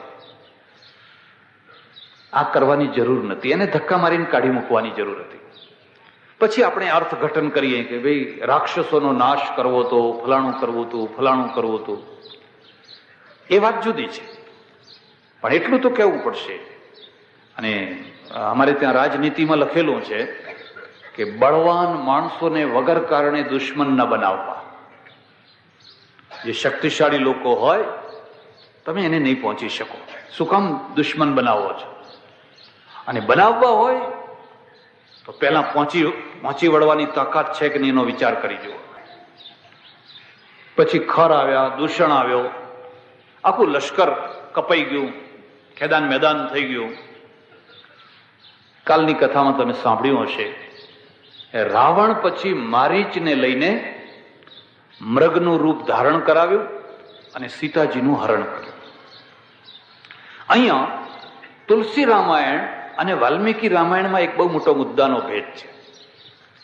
અને ભેદ શું છે? તુલસી રામાયણમાં એમ લખ્યું છે કે જ્યારે લક્ષ્મણ છે પુષ્પ વીણવા માટે ગયા અને રામ ને સીતા બે એકલા હતા, ત્યારે રામે કહ્યું કે જો સીતા, હવે મારે કેટલીક લીલાઓ કરવાની છે. એટલે તમારું આ જે રૂપ છે એ અગ્નિમાં મૂકી દો અને પ્રતિબિંબ રૂપમાં તમે રહો. એટલે સીતાજીએ પોતાનું રૂપ જે હતું એ અગ્નિમાં મૂકી દીધું અને પ્રતિબિંબ પ્રતિછાયા રૂપે એ રહ્યા. કેમ કે તુલસીદાસ ઈચ્છે છે કે આ તો જગત જનની જાનકી પરબ્રહ્મ પરમેશ્વરની માયા છે, સાક્ષાત નારાયણી છે, એનું હરણ થાય છે, એને રોકકડ કરવાની હોય જ નહીં. આ બેમાં વાલ્મીકી રામાયણ માનવીય ધરાતલ ઉપર ચાલે છે અને તુલસી રામાયણ છે એ ઈશ્વરીય ધરાતલ ઉપર ચાલે છે. આ બંનેમાં આટલો ફરક છે. વાલ્મીકી રામાયણમાં ખરેખર સીતાજીનું હરણ થયું છે અને તુલસી રામાયણમાં સીતાજી અગ્નિમાં ચાલ્યા ગયા અને સીતાજીની જે પ્રતિછાયા છે એ પ્રતિછાયાનું હરણ થયું છે. 2000 વર્ષમાં આ આટલું મોટું અંતર આવી ગયું કારણ કે વાલ્મીકીનો કોઈ સંપ્રદાય નથી. વાલ્મીકી તો ઋષિ છે, ત્યારે તુલસીદાસજીનો રામાનંદ સંપ્રદાય છે અને રામાનંદ સંપ્રદાયના ઈષ્ટદેવ રામ છે. અને ઈષ્ટદેવ જ્યારે રામ છે તો એ રામને કોઈ પણ રીતે થોડુંક પણ નીચું જોવું પડે એવું કોઈ સહન કરી શકે? બે રસ્તાઓ છે, વાસ્તવિકતા અને આદર્શ. વાસ્તવિકતા એ વાસ્તવિકતા છે અને આદર્શ એ આદર્શ છે. અને આદર્શ જ્યારે લિમિટ ઉપર જતો રહે ત્યારે એ કલ્પના બની જાય, પછી માત્ર કલ્પના બની જાય. હવે માનો કે એક સાયકોલોજીસ્ટ હોય અને એમ કે ભાઈ રામ કે બુદ્ધ કે મહાવીર કે કૃષ્ણ કે ફલાણા એ બધાને પણ કોઈ વાર જિંદગીમાં એકાદ વાર પણ કામ વિકાર થયો હતો. લોકો મારવા દોડે, લોકો આ સહન ન કરી શકે કારણ કે આખું ચરિત્ર ઈશ્વરીય રૂપમાં એમને થાય જ નહીં, એમને એવું કદી બને જ નહીં. એટલે આખું ચરિત્ર ચિત્રણ દૈવી રૂપમાં ચાલ્યું ગયું. આ માનવીય ધરાતલ ઉપર છે કે રામને પણ એવું થાય. સીતાએ કે લક્ષ્મણને ગાળો દે ને રામને કે, અને એક બીજી સમજવા જેવી વાત છે, રામ લક્ષ્મણ અને સીતા ત્રણેય જયારે પર્ણકુટીમાં બેઠા છે અને પેલો મૃગ જોયો, લક્ષ્મણને કેમ ના કહ્યું જા તું મૃગને લઈ આવે? રામ પોતે કેમ ગયા? લક્ષ્મણની હયાતી હોવા છતાં લક્ષ્મણ હાજર ન હોય ને રામ જાય તો બરાબર બનવા જોગ છે. પણ લક્ષ્મણ જેવા લક્ષ્મણ બેઠેલા છે અને લક્ષ્મણ પોતે જ કે ભાઈ તમે બેસો, તમારે જવાની જરૂર નથી, હું જઈને હમણાં મૃગને લઈ આવું છું. કેટલા એને પોસ્ટમોર્ટમ કહેવાય. એ બધું પાછળથી આપણે બધું વિચાર કરીએ, ચિંતન કરીએ. અને એ ચિંતનમાં જો તમે ધરાતલ ઉપર હો તો તમારા ચિંતનના પરિણામ જુદા આવે અને તમે આકાશમાં હો તો એના પરિણામ જુદા. આકાશમાં તો એક જ વાત છે કે આ બધું લીલા છે, આ તો ભગવાને ખેલ કર્યા, આ તો ભગવાને લીલા કરી. તો તમારા હાથમાં કશું ના આવે. સીતાજીનું હરણ થયું અને પેલી બાજુ રામ અને લક્ષ્મણ બંને ભેગા થયા. આકાશ માર્ગે રોતી કકડતી સીતાને લઈ અને જ્યારે રાવણ નીકળ્યો ત્યારે જટાયુ પક્ષી છે અને વૃદ્ધ છે. અને જટાયુ કોણ છે? ગૃદ્ધ છે, ગીધ છે. અને આપણે તો એક માન્યતા છે કે ગીધ પક્ષી એ સૌથી હલકામાં હલકું. કેમ કે મરદા ખાય છે, ખોવાઈ ગયેલા મરદા, સડી ગયેલા મરદા. કુદરતની પણ ગજબની વ્યવસ્થા છે. જો આવા પક્ષીઓ ના બનાવ્યા હોત તો એટલી મ્યુનિસિપાલિટી ચારે તરફ બનાવી છે, જ્યાં જુઓ ત્યાં મ્યુનિસિપાલિટી. એક કૂતરું મરી ગયું હોય, તમે 3-4 દિવસમાં જોશો તો આમ ફૂલીને ટેટા જેવું થઈ જશે, પગ ઊંચા થઈ જશે. પાણીમાં રેલ, નદીમાં રેલ આવી હોય, માણસો તણાઈ ગયા હોય, એ પણ આમ જાડા ફૂલેલા ટેટા જેવા થઈને બહાર ફેંકી જવાના. અંદર કેમ નથી રહેતા? કોણે આ વ્યવસ્થા કરી છે? ધનંજય નામનો વાયુ, અમારે ત્યાં શાસ્ત્રમાં એવું લખ્યું છે કે ધનંજય નામનો વાયુ છે, મર્યા પછી પણ પેટમાં રહે છે અને એ વાયુ પછી ફૂલે છે એટલે મળદું તરે છે, માણસ ડૂબે છે. પણ એ ડૂબેલો માણસ જ્યારે ધનંજયનો વિસ્તાર થઈ જાય એટલે પછી તરવા લાગે, ને તરે એટલે મોજાના દ્વારા બહાર ફેંકી જાય. નદી પોતે આપોઆપ ચોખ્ખી થઈ જાય, નહીં તો નદી ગંધાઈ ઉઠે. હવે આ જે કૂતરા વગેરે બહાર પડ્યા છે, એટલે ઉપર આકાશમાં ઉડનારા પક્ષીઓમાં પેલું ગીત છે એ કેટલા જોજનથી એને ખબર પડે કે પેલી જગ્યાએ આપણો આહાર.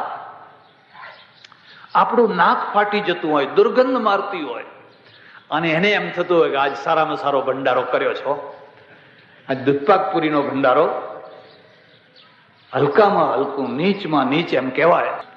એ રામને મદદ કરે છે. આમાંથી શીખજો, કોઈ હલકું નથી, કોઈ હલકું. જો એ ગીધ ન હોય તો શું થાય?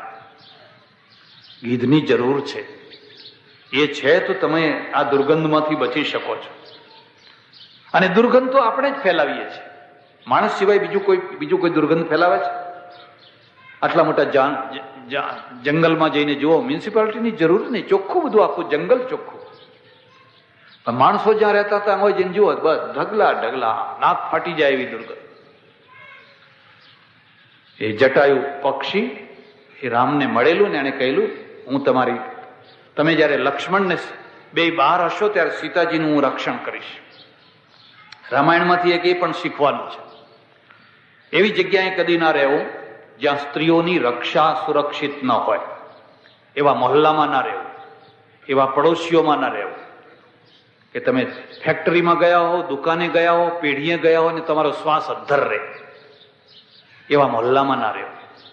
એવા મહોલ્લામાં રહેવું તમે 8 દિવસ બહાર ગયા હોવ તો પણ તમારી પત્ની કે દીકરી કે ફલાણું એની કોઈ તમને ચિંતા ન થાય. પડોશીના સુખ જેવું કોઈ સુખ નહીં, અને પડોશીના દુઃખ જેવું કોઈ દુઃખ નહીં. કુગ્રામ વાસ. હવે તમે જાઓ બહાર અહીંયા, અને હવે શું મુશ્કેલી થઈ છે? આપણા ત્યાં એક પ્રાચીન કહેવત હતી, વરસમાં ખરડિયું અને ઘરમાં ગયડ્યું. આ ગયડું માણસ શું કરે? તમારા ઘરનું રક્ષણ કરે. હવે ગયડાને કાઢ્યા બહાર, એટલે હવે રહી ગયા, એટલે પેલા ભાઈ જાય આમ, અને આ પેલી બેન પછી નીકળે સુરપણ ખા, અને અતૃપ્તિમાં અતૃપ્તિ, અતૃપ્તિમાં અતૃપ્તિ, અતૃપ્તિમાં અતૃપ્તિ. એક વાર તમે નિયમ લઈ જુઓ, તમે જુઓ એનો આનંદ. બસ આપણે ઘરે જ ભોજન કરશું, ગોજાડો હોટલમાં કે લારીમાં કે એમ નહીં ખાઈએ. એક વાર તમે જોઈ જુઓ, તમે જુઓ એનો કેટલો આનંદ આવે છે. અરે ચટણી ને રોટલો ખાવામાં આનંદ આવે છે. પણ એક વાર જ્યાં આ લારીઓમાં ફરતા થઈ ગયા પછી ઘરનું ભોજન સારું જ ના લાગે. પછી પેલું આમ આગળ ચાટે ને આમ કરે ને આમ કરે ને તેમ કરે. એટલે રામ એવી જગ્યાએ વસ્યા છે જ્યાં ચારે તરફ રાક્ષસો છે. એટલે રામ ગયા ત્યારે ડરતા ડરતા ગયા. લક્ષ્મણને કહ્યું કાળજી રાખજે, અને લક્ષ્મણને જવું નતું, પણ સીતાજી એને ધક્કા મારીને કાઢ્યા, વચનના ધક્કા મારી, અને સીતાજી રહી ગયા એકલો. અને આ એકાંત છે, એકાકીપણું છે, એકલાપણું છે, સ્ત્રી માટે દુશ્મન છે. એમાં પણ રૂપાળી સ્ત્રી માટે દુશ્મન છે. અમારે ત્યાં ચાણક્ય લખ્યું છે, ભાર્યા રૂપવતી શત્રુ. બહુ રૂપાળી સ્ત્રી હોય ને તમારી પત્ની હોય તો તમારા દુશ્મનનું કામ કરશે. લોકો તમને શાંતિથી જીવવા નહીં દે.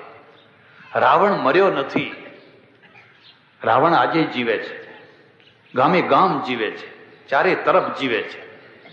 એમ ના સમજતા કે રામે રાવણ માર્યો એટલે હવે પ્રશ્ન પૂરો થઈ ગયો, એવું ના સમજતા.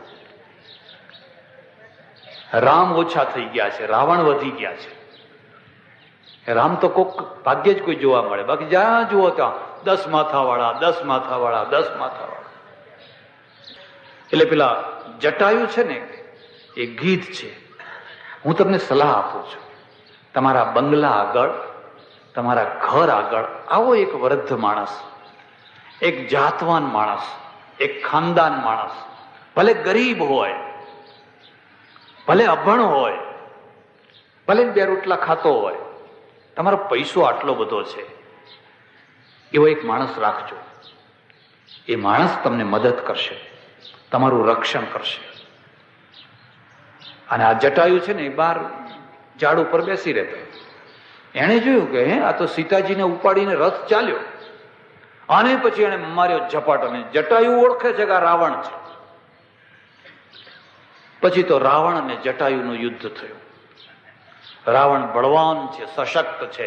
આ તો બિચારો વૃદ્ધ ગરડો માણસ, મરવાના અરે આઈને ઉભેલો માણસ છે.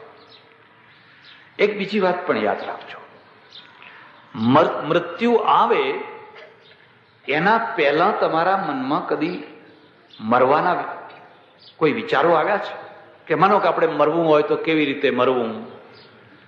હે, લોકોને એવા વિચારો આવે, પરણવું હોય તો કયો ઘોડો મગાવવો, કઈ ગાડી મગાવવી. પેલા આજકાલ તો પેલા નામ લખ્યા હોય પાછળ, આમ જતા હોય ને, કઈ આમ કયો શણગારવું, કયું આમ કરવું, કયું તે, એ તો બધા વિચારો આવે. પણ આપણે માનો કે હવે 75, 70, 75, 80 પહોંચ્યા અને તમને ગમે એટલી ખાતરી હોય તો પણ આપણા આગળ એક લક્ષ્ય બને કે ભાઈ હું મરું તો કેવી રીતે મરું? કે આમ જતા હોઈએ અને કોઈ ગાડીનો એક્સિડન્ટ થઈ જાય અને ગાડીમાં દબાઈ જઈએ અને પછી કોઈ મુશ્કેલી ખેંચીને બહાર કાઢે ને તરફડીને હોસ્પિટલમાં મરીએ, આ તો પરાધીનતા થઈ. ત્યારે એવું થાય કે આપણે હોસ્પિટલમાં હોઈએ ને બધી નાકમાં બધી નશોમાં ચડાયું હોય, નહીં ચડાયું હોય, નહીં બાટલા ચડતા હોય, નહીં બાટલા ચડતા હોય. હું તમને એક ખાસ વાત કહું છું. મેં 3-4 માણસોને આવા જોયા છે છેલ્લી કક્ષાએ, અને એના ઉપરથી હું તમને કહું છું. જ્યારે મરનારને ખાતરી થઈ જાય, જોનારને ખાતરી થઈ જાય, ડોક્ટરને ખાતરી થઈ જાય કે હવે આ કેસ બચે એવો, પછી એને રીબાવશો.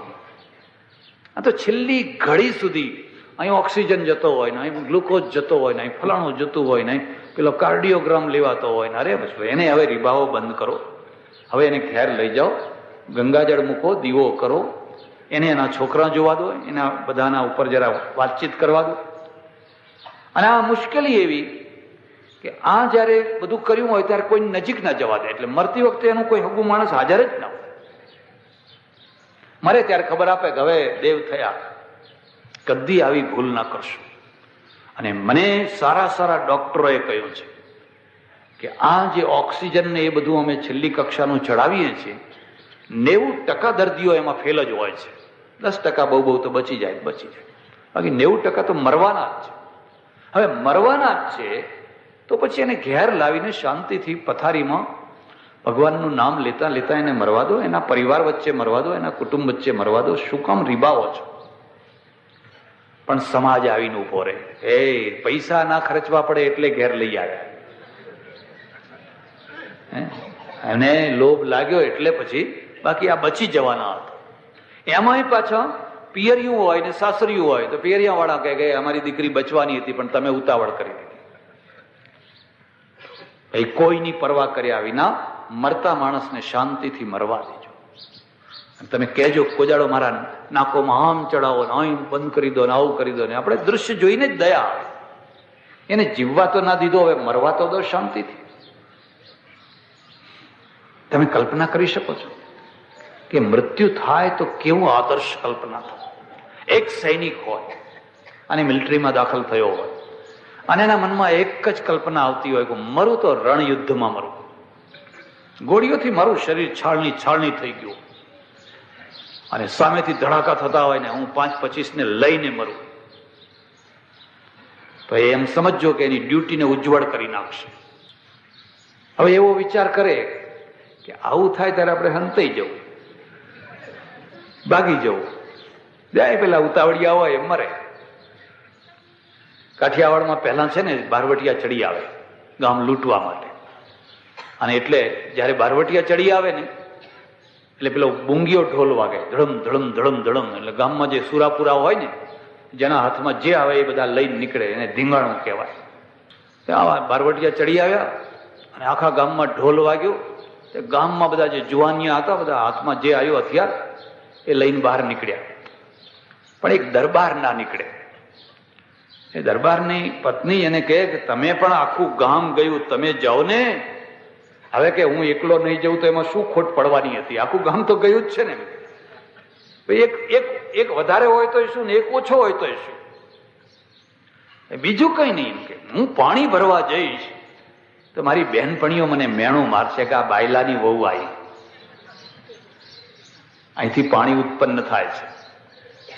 પાણીદાર માણસો બીજાને પાણી ચડાવે, અને પાણી વિનાના માણસો હોય એ પાણી તમને બચુડાના હામ જો જવતો હો, જો ઘર બાર પગ મૂકશો તો તમને ફલાણી માતાના હામ.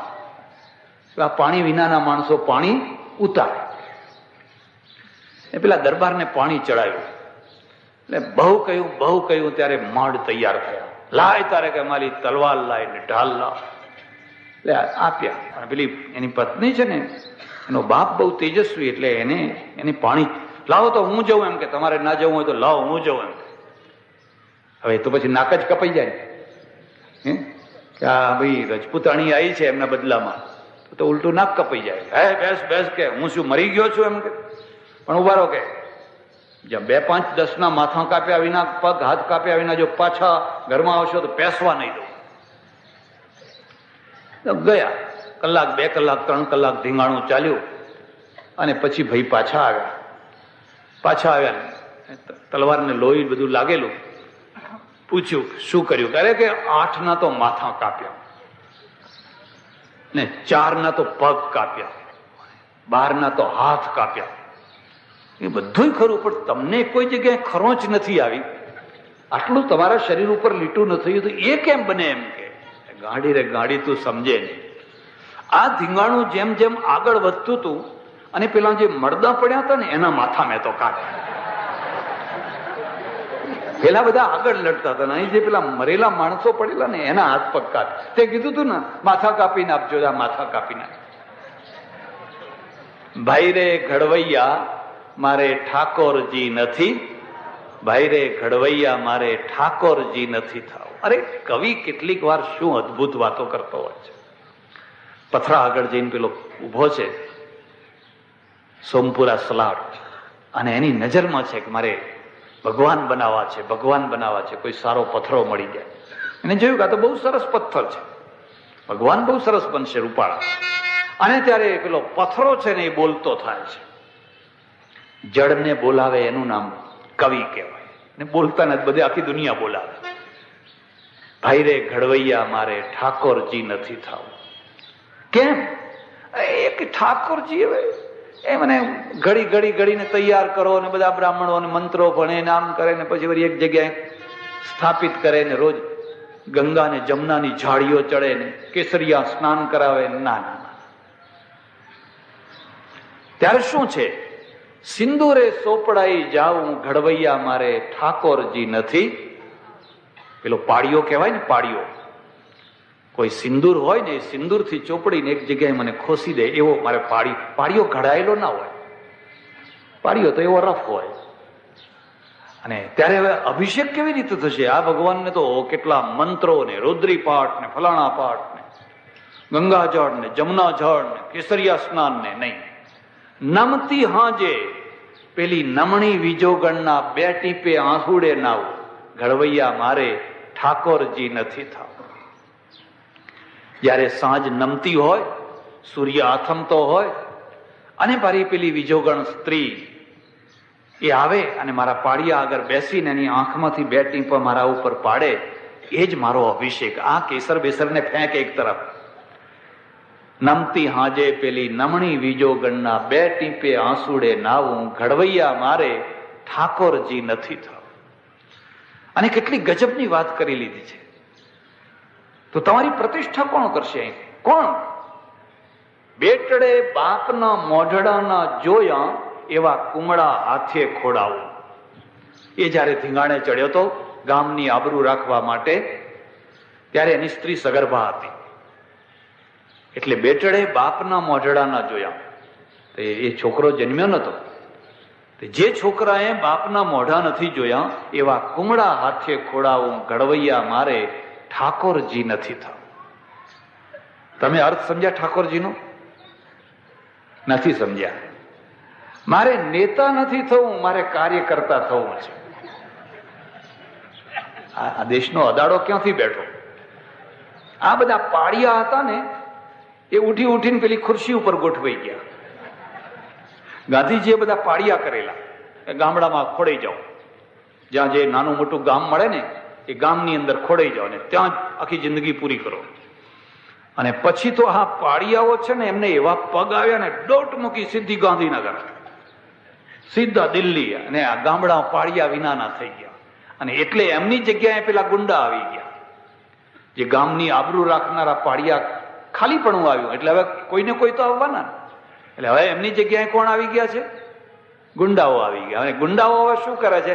પ્રજાને ખોળાવે છે કે પ્રજાને નાખો હવે તમને બધાને માટી.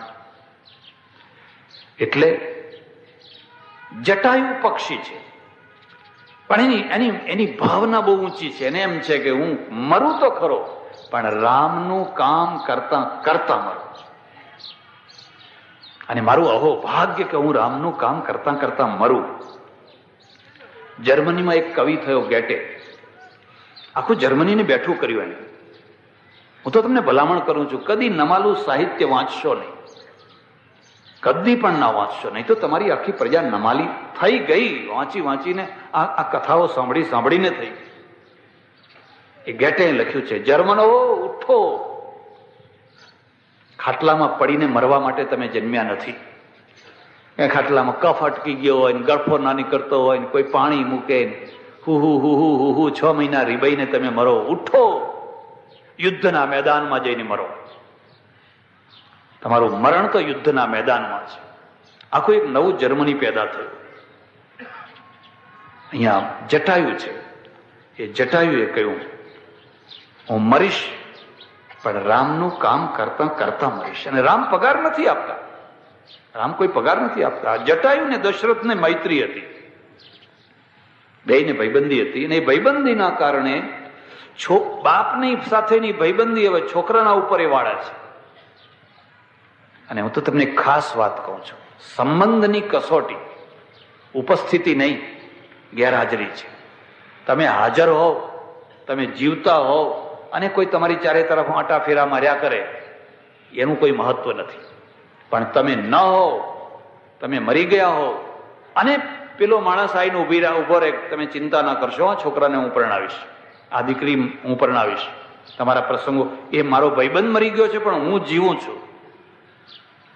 મર્યા પછીનો સંબંધ એ જ ખરો સંબંધ છે. બાકી જીવતા તો બધા ચા પીવા માટે સંબંધ બાંધીને બેઠા હોય.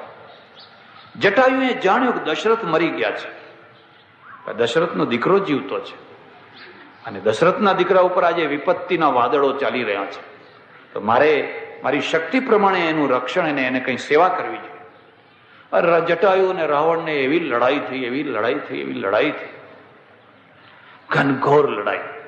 રામાયણમાં લખ્યું છે કે આ ગીધ પક્ષી આકાશમાં ઊંચે ઉડીને ગળગળ ગળગળ ગળગળ કરતું આવીને મારે ઝપટને રાવણનો રથ તોડી નાખ્યો, એના શસ્ત્રો બસ્ત્રો બધું છિન્ન ભિન્ન કરી નાખ્યું. પણ રાવણ સીતાને ના છોડે, અને એક જ ઈચ્છા કે આના હાથમાંથી જો સીતા છૂટે ને તો રાવણને હું જવા દઉં ને સીતાજીને બચાવી દઉં. પણ રાવણ એવો દુષ્ટ કે સીતાજીને પકડેલા એ છોડે નહીં, એક હાથે લડ્યા કરે. છેવટે રાવણે એ ગીધની 2 પાંખો કાપી નાખી, અને પક્ષીની પાંખો કપાઈ જાય એટલે પછી ખલાસ, પછી એની લિમિટ પૂરી થઈ ગઈ, પડ્યો બિચારો નીચે. આ બાજુ રામ આવ્યા પર્ણકુટીમાં, પર્ણકુટીને જોઈ ધ્રાસકો પડ્યો, અને પછી કંઈ વિલાપ કર્યો છે, કંઈ વિલાપ કર્યો છે, કંઈ વિલાપ કર્યો છે. જે શબ્દો બોલ્યા છે મારાથી બોલી ન શકાય. કેમ આ રામના 2 રૂપ થયા? અયોધ્યા છોડી ત્યારે વિલાપ કેમ ના કર્યો? અયોધ્યા છોડતી વખતે તો જરાય ચહેરો કોમળ નથી, તો જાઓ બાપની નગરી છોડીને ચાલતા થઈ ગયા. સીતાજીના હરણમાં આટલો બધો વિયોગ, આટલી બધી વ્યાકુળતા કેમ થઈ? ધ્યાન દેજો. ઘટનાઓ અને સંબંધો 2 પ્રકારના હોય છે.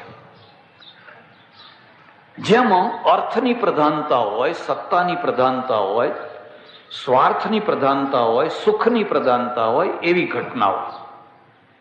અને જેમાં લાગણીની પ્રધાનતા હોય એવી ઘટનાઓ. અયોધ્યાનો ત્યાગ એ અર્થ ત્યાગ હતો, સમૃદ્ધિનો ત્યાગ હતો, સંપત્તિનો ત્યાગ હતો, સત્તાનો ત્યાગ હતો. પશ્ચિમમાં જઈને જુઓ, મોટામાં મોટો મંત્રી હોય પણ ફટ દઈને રાજીનામું આપી દે. તરત જ સાંજ પડતા પડતા રાજીનામું માગવું ન પડે. એને અનાસક્તિ કહેવાય. અને એ બહુ સરળ કામ છે જો માણસના પાસે મોરલ હોય તો. આપણી મુશ્કેલી છે કઈ કોઈ રાજીનામું આપવામાં સમજતા જ નથી. અહીં રાજીનામા લેવા પડે છે, અને કેટલીક વાર તો લેવા માટે સેંકડો હજારો નારિયેળ વધેરવા પડે છે. નારિયેળનો અર્થ સમજ્યા ને તમે? આ જુવાનિયાના માથા વધેરવા પડતા હોય છે, ત્યારે માંડ નારિયેળ એકાદ રાજીનામું આવે. કેમ? બંનેમાં મોરલનું આટલું અંતર છે, આટલું મોટું અંતર છે. અને તમારે મોરલ જોવું છે, મોરલ જોવું હોય તો મુંબઈ જજો. અને મુંબઈમાં એક મ્યુનિસિપાલિટીનો ઓફિસર છે, એનું નામ છે ખેરનાર. માલણનો દીકરો છે, માળીનો દીકરો છે, માલણનો દીકરો છે ખેરનાર. અને ખેરનારનું કામ છે વગર કાયદે બંધાયેલા જે મકાનો હોય એને તોડી પાડવાના. એટલે ઘણા મકાનો તોડી પાડ્યા, પણ કેટલીક વાર એવા મકાનો તોડવા પડે કે જેમાં હાથ નાખતા એક બોરિંગ નહીં પણ સેંકડો બોરિંગો એમાં છુપાઈને બેઠા હોય. કોણ જાય? એવા મકાનો તોડવાના આવ્યા. જયારે આ મકાન તોડવા પહોંચ્યો એટલે સામેથી ઓફર આવી, કરોડ લે, 2 કરોડ લે, જોઈએ એટલા પૈસા લે, પણ આ મકાનને હાથ ના લગાવ. અને પેલા કહ્યું, 1 કરોડ ઉપર લાત મારું છું, હું તો મારી ડ્યુટી બજાવનારો છું, પૈસાને ને મોરલને કઈ લેવા દેવા નથી. આ તો સામાન્ય ઓફિસર છે, અને છતાંય કરોડને 2 કરોડને લાત મારી દીધી. પછી ભય આવ્યો, તારા વંશમાં એક દીટું જીવતું નહીં રહે, બધાનો નાશ કરી નાખશું.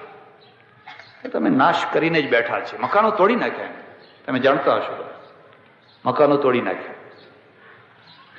આ ખેરનાર અમર થશે, એ જીવતો રહેશે તોય અમર, અને મરી જશે તોય અમર, અને મારી નાખશે.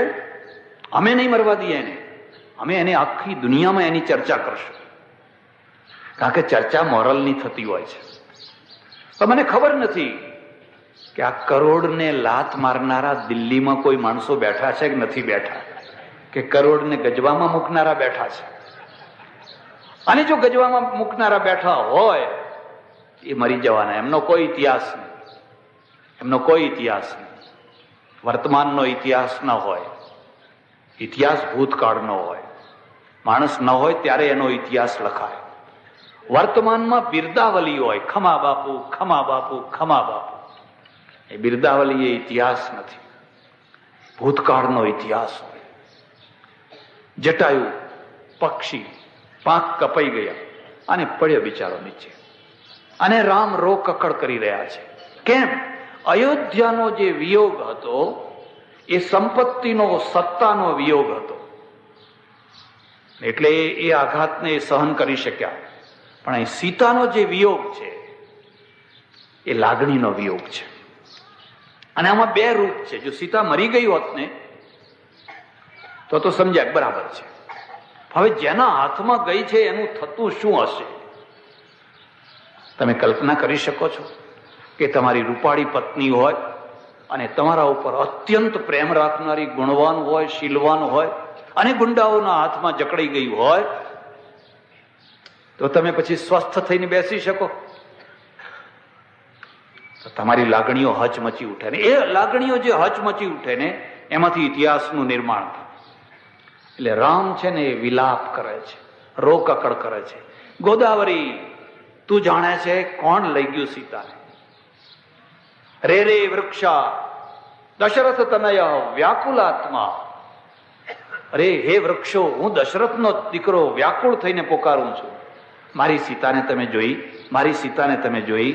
હે કંદરાઓ, વાલ્મીકી રામાયણમાં લખ્યું છે કે ગોદાવરી જાણતી હતી રાવણ લઈ ગયો છે, પણ રાવણની ધાક એટલી હતી કે કોઈ બોલી શકતું.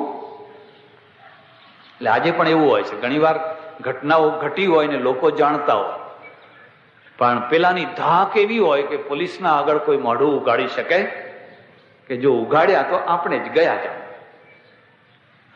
આવું હોય તો ગોદાવરી બિચારી જાણતી હતી નદી, પણ એ બોલી ન શકી. આવા ઘણા પાત્રો અંદર આવે છે, એ બધા જાણતા હતા પણ કોઈ અક્ષરે બોલી નથી શકતું. અને પછી તો એ કુઠિયાને આગ લગાડી દીધી. આ મારું ઘર ઉજ્જડ થયું. યાદ રાખજો, એક માનભંગી પુરુષ હોય, એક ઘરભંગી પુરુષ હોય અને એક પ્રેમભંગી પુરુષ હોય. બહુ માનવાળો માણસ હોય ને સભા વચ્ચે એનું અપમાન થયું હોય તો એને માનભંગ કહેવાય. અને માનભંગ હોય રાત્રે એને ઊંઘવા ના દે, એટલે સભા વચ્ચે અપમાન થયું હોય. કૃષ્ણ જ એક એવો છે કે 99 ગાળો સભા વચ્ચે ખાધી હોય અને છતાં રૂવાડું ના ફરક્યું હોય. ભારી સભામાં શિશુપાળ બાક બાક બાક બાક બાક ગાળો બોલ્યા કરે છે અને આમ બેઠા બેઠા પાન ચાવે રાખે છે મોઢામાં. પણ 99 થઈ, હવે હદ થઈ ગઈ. ક્ષમાનીય હદ હોય, સહન શક્તિની પણ. ને પછી શિશુપાળ ખબરદાર, બંધ કર, હવે 99 ગાળો થઈ. પણ એના ઉપર તો મોત ભમી રહ્યું છે. જ્યાં 100મી ગાળ દીધી, ચક્ર ચલાવ્યું. માનભંગી પુરુષ. એક ઘરભંગી પુરુષ હોય, એનું ઘર ભાંગી જાય. ઘર ભાંગી જાય એટલે આ દિવાલ નહીં હો, એ તો ચણી લેવી બહુ સરળ છે. પણ 35, 40, 45 વર્ષની ઉંમરે પહોંચ્યા હોય, છોકરાઓ હજુ 10, 15, 12, 18 વર્ષના થયા હોય, ભણતા હોય, અને પત્ની મરી જાય, ગુણવાળી પત્ની મરી જાય, ઘરભંગ. અને એ પુરુષ છે ને, એ દિવસે ન રડે એટલું રાત્રે રડે. પેલી મરી જનારી જે છે ને, એ હવે એને ખબર પડે કે એનું કેટલું મહત્વ હતું, એની કેટલી મહિમા હતી, એ શું હતી. હોય ત્યારે ખબર ના પડે, એ જયારે હોય ત્યારે ખબર ના પડે, ત્યારે લડતા હોય બે. કેટલીક વાર એમ કે તું મરી જા, એવું કે પાછા. એક વાર આ ઉત્તર ગુજરાતમાં જ એક ગાડામાં મારે બેસવાનું થયું, એક ગામથી બીજે ગામ જવાનું. અને ગાડાનો જે પેલો ખેડૂત હતો ને, એ બળદને હાંકતો જાય ને, થોડુંક હાંકે અને પછી જોરથી કે તારો ધણી મરે. અને આમ બળદનું પૂંછડું આપડે. અને આટલા વર્ષો પછી બળદને જોઈને હું કહી દઉં કે આ લેવવાનો બળદ છે કે આ કડવાનો બળદ છે. લેવવાનો બળદ હોય ને એના પૂંછડા આંબળી ગયેલા હોય, એમ 2, 4, 5 આંટીઓ પડી ગઈ હોય. એ બટકું ના ભરે એટલું જ બાકી રાખે એને. અને કડવાનો બળદ હોય ને, એ બિલકુલ સીધું પૂંછડું હોય. તમારે જોવું હોય તો જોઈ લેજો તમે. હવે જે માણસ બળદના પૂંછડાને આટલી બધી આંટીઓ પાડી નાખતો હશે, એ ઘરમાં કેટલી આંટીઓ પાડતો હશે, તમે વિચાર કરો. એટલે થોડીક વાર થાય અને પછી શું કે તારો ધણી મરે. એટલે મને થયું કે કો કે ના કો, આ એના દુશ્મનનો બળદ લઈને આવ્યો હશે. મેં કહ્યું ભાઈ આ બળદ કોનો છે? મને કે મારો છે બાપુ. એમ કે તારો બળદ છે? તો તું તો કે છે એનો ધણી મરે, તો એનો ધણી કોણ? તો કે હું. તો તારે મરવું છે કે ના? તો આવું કેમ બોલે છે? મને કે મારા બાપુએ મને શીખવાડેલું આવું બોલતા. આ વંશ પરંપરાની સંસ્કૃતિ છે. મારા બાપાએ આવું બોલતા એટલે હું એ પછી બોલું છું. મારો છોકરો આવું બોલશે એટલે એને આ બહેનો છે ને, એના સગા છોકરાને કે તારું નખો જાય. પણ આ તો સારું છે કે સતી શ્રાપ દે નહીં. બસ હવે આગળનું બોલવું નથી. બાકી જો એ તો ઘરમાં જ જો શ્રાપ લાગે તો શું થઈને ઉભું રહે? ના, એ ટેવ પડી ગઈ છે. આગ લગાડી દીધી. એક પ્રેમ ભંગી માણસ હોય. હું તમને એક ખાસ વાત કહું છું. જે માન ભંગી થયો હોય, જે ઘર ભંગી થયો હોય, જે પ્રેમ ભંગી થયો હોય, એને આશ્વાસન આપજો. દાજા ઉપર ડામ ના દેશો, એના ચીરા ઉપર મીઠું ના ભભરાવશો. ઘણા માણસો તો એવા હોય ને કે ટાટાનું પેલું પડીકું સાથે જ રાખતા હોય, જ્યાં જરૂર પડે કે આમ ભભરાઈ જ આપે. આખી જિંદગી આ જ કામ. આ તો દુખિયારા માણસો છે. રામનું ઘર ભંગ થયું, પ્રેમ ભંગ થયો, અને ઘરભંગનું દુઃખ છે ને એ અસહ્ય દુઃખ છે.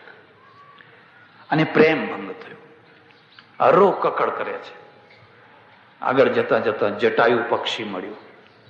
પહેલા તો એમ થયું કોઈ રાક્ષસ, મોટું વિકરાળ રાક્ષસ પડેલો છે, કારણ કે રાક્ષસો જ બધા વસે છે એટલે એ જ દ્રષ્ટિ છે. લક્ષ્મણને કહે છે સાવધાન, જો કોઈ રાક્ષસ પડેલો છે, સૂતેલો છે. બંને પાસે જાય છે ત્યારે પેલું જટાયુ છેલ્લા ધબકારા લઈ રહ્યું છે, છેલ્લા શ્વાસ. માણસને જોવાથી પણ એક તૃપ્તિ થતી હોય છે. છેલ્લી પથારીઓ હોય અને એક માણસને જુએ તેને હવે મરવું, બસ હવે શાંતિ, અને ના જોવું હોય તો એનું મનમાં અધૂરું રહી જાય. એટલે ફલાણાને બોલાવો, ફલાણાને બોલાવો, ફલાણાને બોલાવો. અને એટલે આપણા ત્યાં પ્રાચીન કાળમાં એક કાગળ લખાતો, અને કાગળમાં એક શબ્દ લખાતો, મોઢું જોવું હોય તો પાણી પીવા ઉભો રહીશ. આવો શબ્દ લખાતો. મોઢું જોવું હોય તો એ દીકરાને માએ કાગળ લખ્યો હોય, અને પછી પેલો માણસ પાણી પીવા એ ઉભો ના રહે, કારણ કે લાગણી છે. જટાયુની એક જ ઈચ્છા છે કે હું રામ માટે લડ્યો, ભલે સફળ ન થયો, એ તો કર્મના ફળ ભગવાનને આધીન છે, કર્તવ્ય આપણે કરવું જોઈએ. પણ હવે મારી એક ઈચ્છા છે કે મરતા પહેલા હું રામને જોઉં. અને ત્યાં તો રામ સન્મુખ આવીને ઉભા છે. અને જટાયુને જોઈને, અરે રે, તમે દશરથ જેટલા જ મારા માટે પૂજ્ય છો. રામે આ શબ્દ વાપર્યા છે, મારા પિતા મને જેટલા પૂજ્ય છે એટલા જ તમે પૂજ્ય છો. આ દશા કોણે કરી? ત્યારે જટાયુએ કહ્યું કે સીતાનું હરણ કરીને આકાશ માર્ગે રાવણ જતો હતો, ને મેં ઘણું યુદ્ધ કર્યું, ઘણા પ્રયત્નો કર્યા, પણ મારી પાંખો કાપી નાખી, હું સફળ ન થઈ શક્યો. તમે રસ્તામાં એનો રથ તૂટેલો ને એ બધું જોયું હશે કે? હા, બધું જોયું. એ દુષ્ટ રાવણ છે એ સીતાને દક્ષિણ દિશામાં લઈ ગયો છે. અને પછી તો રામે ગીધને પોતાના ખોળામાં બેસાડ્યો. બહુ સુંદર વાત છે. તુલસીદાસજી લખ્યું છે કે રામ છે ને એને કદી ઊંચ નીચનો ભેદ રહ્યો નથી. ભગવાન જો ઊંચ નીચનો ભેદ કરે તો એ ભગવાન કહેવાય, અને સંત જો ઊંચ નીચનો ભેદ કરે તો એ સંત કહેવાય. જે ઊંચ નીચનો ભેદ કરે એ તો ઘરેડમાં જીવનારા માણસો છે.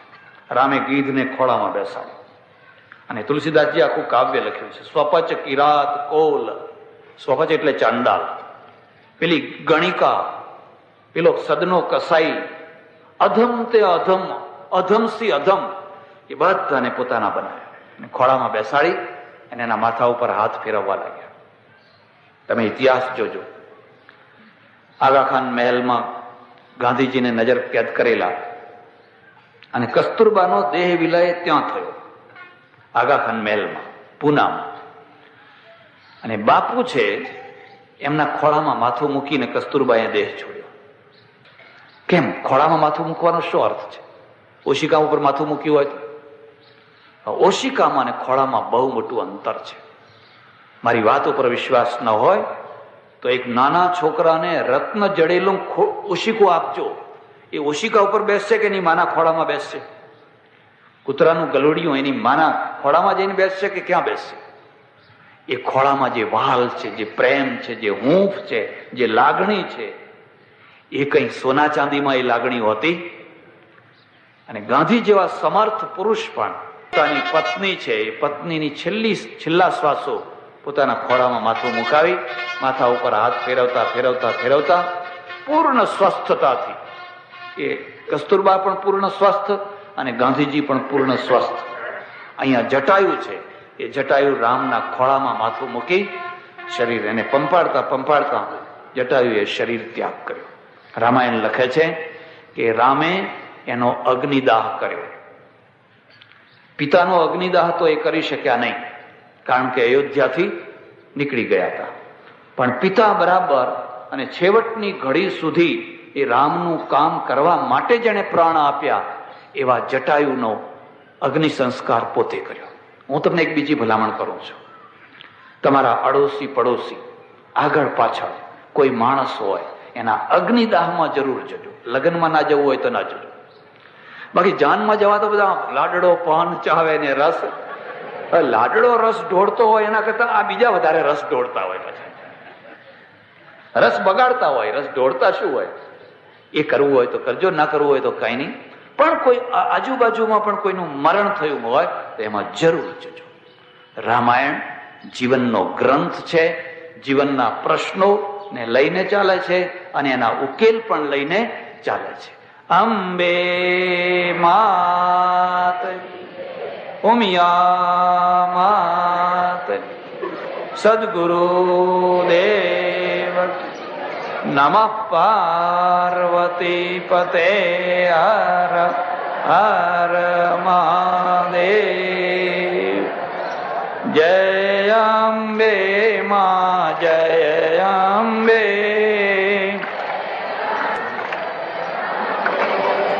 જય અંબે માં, જય અંબે.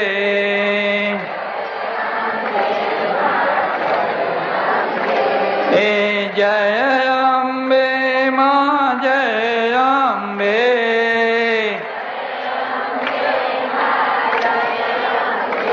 એ જય અંબે માં, જય અંબે.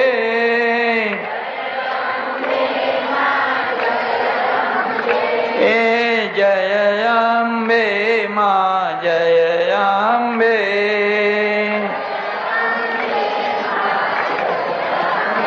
અંબે માં